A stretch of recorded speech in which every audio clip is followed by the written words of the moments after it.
For many cancer patients, chemotherapy can be a challenge. Losing your hair is a frequent side effect, and it can be an emotional battle. But researchers at Michigan State University are developing a new product to stop the hair loss. I traveled to East Lansing to see how it works.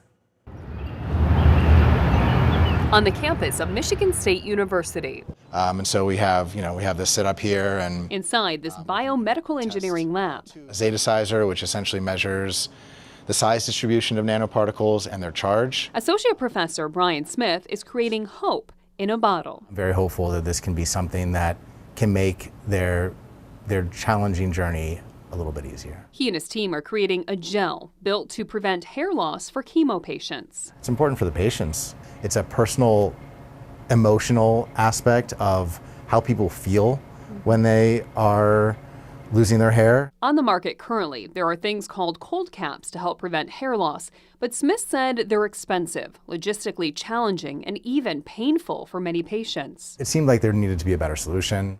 The gel works in a similar way to the cold cap, but without the pain. Cancer cells are fast growing, so most chemotherapies are directed towards cells that are rapidly dividing.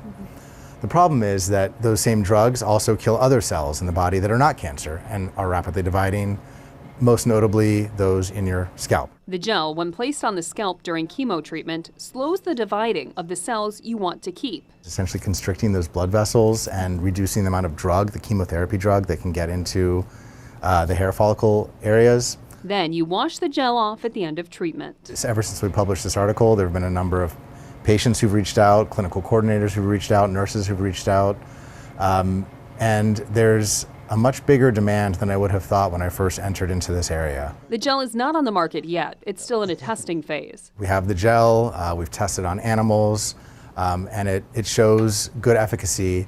But Smith has high goals for this little bottle. That gel can represent hope.